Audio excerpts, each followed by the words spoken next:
visit as president at that time.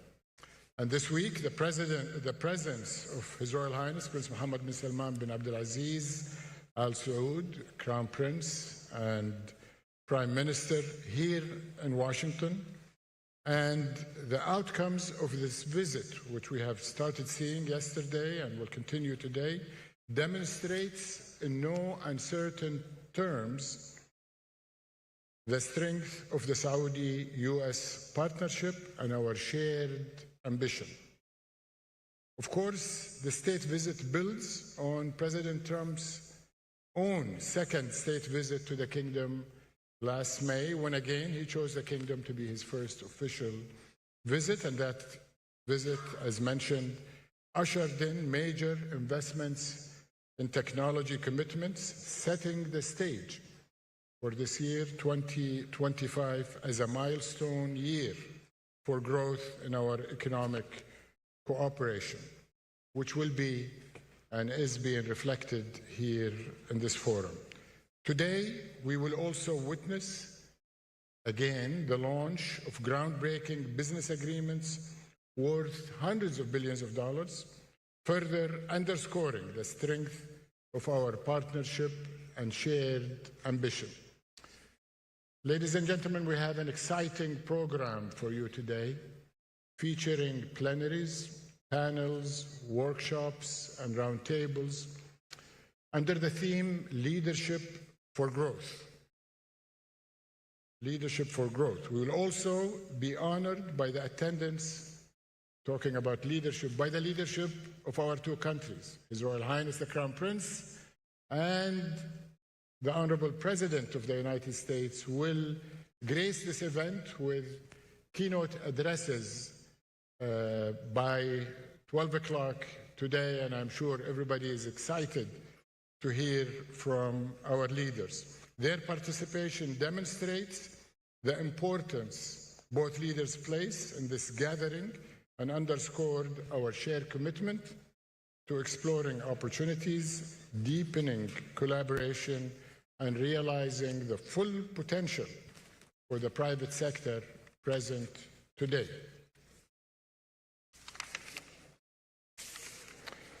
Ladies and gentlemen, to put the relationship in context, for more than 9 decades, our relationship with the United States has been among the world's most impactful. The U.S. today is the largest foreign investor in the kingdom, with $1 of every $4 invested by international investors in the Kingdom of Saudi Arabia coming from America, pretty much from the companies present today. The U.S., as we all know, is also the largest recipient of Saudi outbound investments.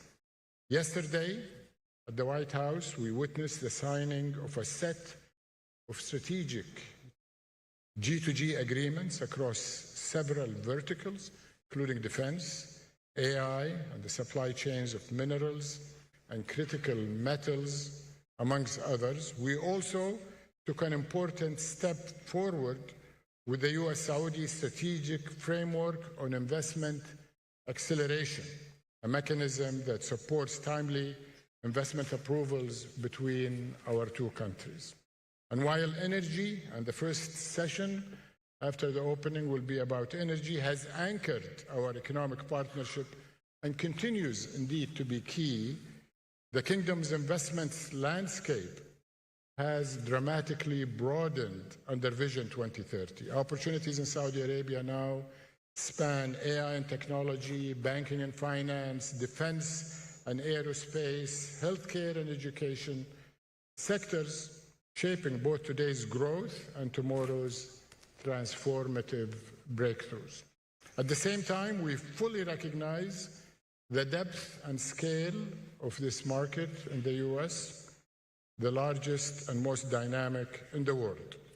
But we are equally proud of the transformation underway in Saudi Arabia under Vision 2030. And to give you some illustrations, our GDP size, domestic investment, and FDI stock since Vision 2030 was launched have all doubled in size, while annual FDI flows have quadrupled, with 90% of the FDI inflows directed to non-oil sectors. Last year, our credit ratings were upgraded across the world, across the board, despite softening oil prices, and combined with low inflation, a low debt to GDP ratio, our currency peg, and clear, consistent policies, these gains reinforce a stable, high-growth environment with competitive returns and unprecedented opportunities for global and American investments, which will be unveiled during the day. Before concluding, let me also remind us all that our relationship is ultimately not just about dollars and cents, but about people. Since 1933, hundreds of thousands of young Saudis have engaged with American institutions, academic and business, creating personal connections that drive new ideas, collaboration, and future ventures. Likewise, hundreds of thousands of Americans have either worked and lived in the kingdom or benefited from the countless jobs created here in the United States by our partnership. It is these human ties which enrich both countries and remain the foundation and bedrock of our shared vision. And as we look ahead to the rest of the day, I encourage us all to seize this moment, explore new opportunities and partnerships among the participants, and shape the next wave of transformative deals. And now, ladies and gentlemen, it is my distinct honor to welcome my partner in organizing this forum, His Excellency Secretary Howard Lutnick, to the stage. Thank you all for your participation, and I look forward to your comments, Secretary Lutnick.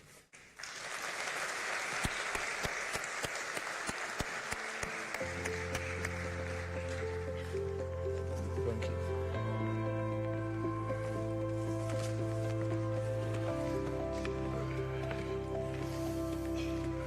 Good morning. Good morning. What an extraordinary room. We have Americans, we have our great Saudi friends, and we have the top business leaders from across both nations here with us today. This is what partnership looks like. This is what partnership feels like. And this is the opportunity of today and the opportunity of the partnership between America and the Kingdom of Saudi Arabia. I am honored to open today's U.S.-Saudi Investment Forum alongside His Excellency Khalid Al-Faleh and His Excellency Majid bin Abdullah Al-Qasbi. Their leadership, their time, and their commitment to this relationship have been invaluable, and we here in America are very grateful. Yesterday at the White House, we witnessed a historic day.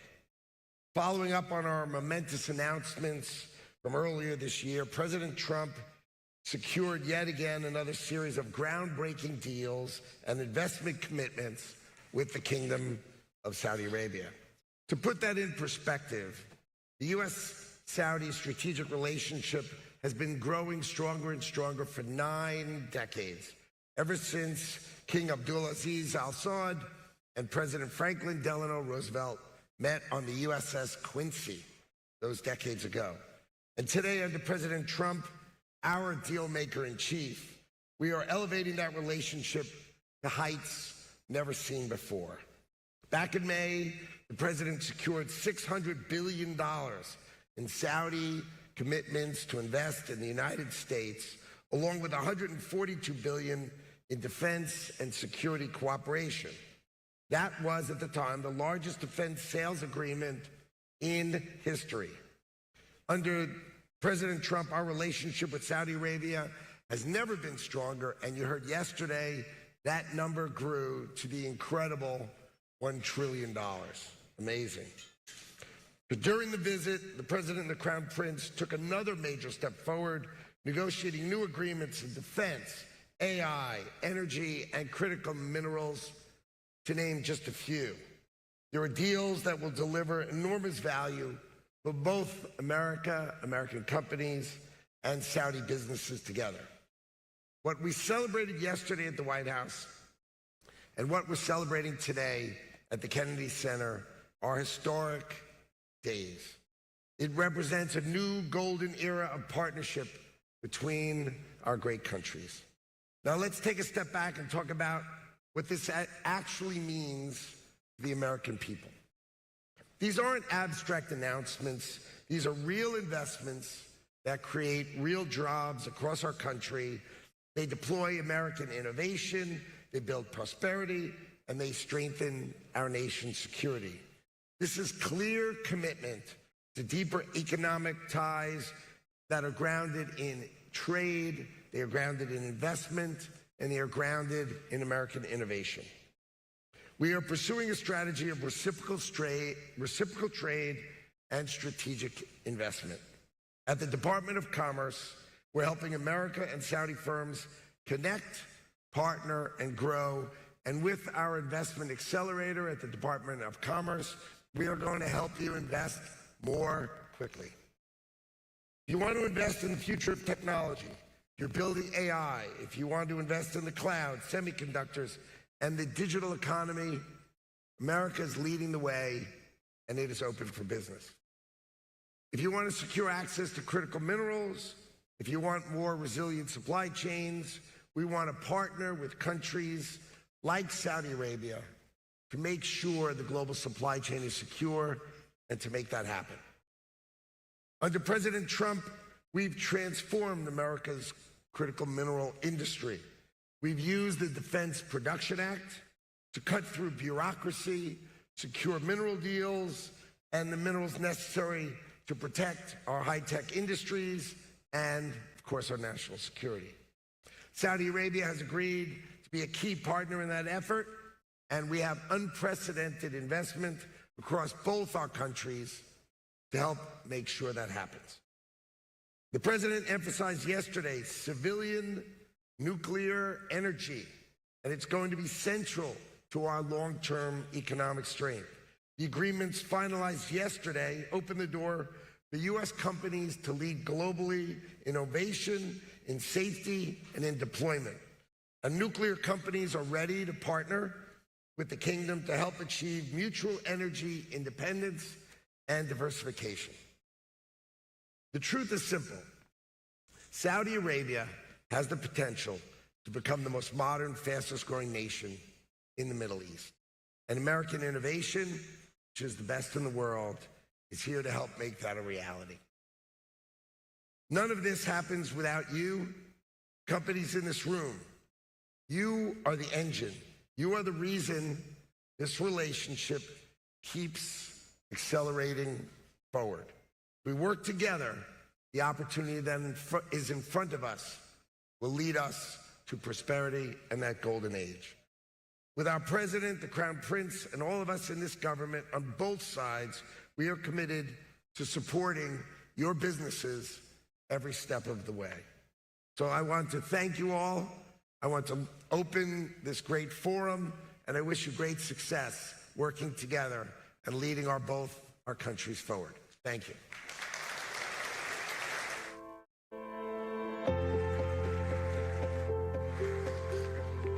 What a momentum. Thank you, Your Excellency and Mr. All right, so that was Howard Lutnick, of course, the U.S. Commerce Secretary, the second speaker on the list. Now, we do have other speakers that are coming up. We do have the Minister of Communications and Information Technology in Saudi Arabia. There will also be the head there of the Industry and Mineral Resources, a lot of different speakers. And we will hear from the chairs and CEOs of several big businesses, including Chevron, State Street, and again, a lot of other figures here within the Trump administration. We're going to pop up the audio here and listen back in, as I also want to remind you that we are awaiting comments here from Secretary Sean Duffy. We'll bring you those once they begin. are shaping the future of global energy systems. Ladies and gentlemen, Energy Leadership Spotlight, powering progress, safeguarding the world's energy begins now. But first, let's watch this video. The world runs on energy, and today, the engine is demanding more power than ever before. At the center. All right, so again, that is a live look there at the investment forum taking place. This is, of course, one of many feeds that we are tracking here. And I want to pop up another one right here that we're watching very closely. This is where we expect to hear from Secretary Sean Duffy of the Transportation Department in just a matter of moments. This is slated to start at 9 a.m. Eastern time. Not quite sure if it's going to begin there on time, but it is the Honeywell Summit for American Aviation Leadership. You can see all the chairs that are set up. Folks are still taking their seats, but Sean Duffy expected to be one of the people speaking alongside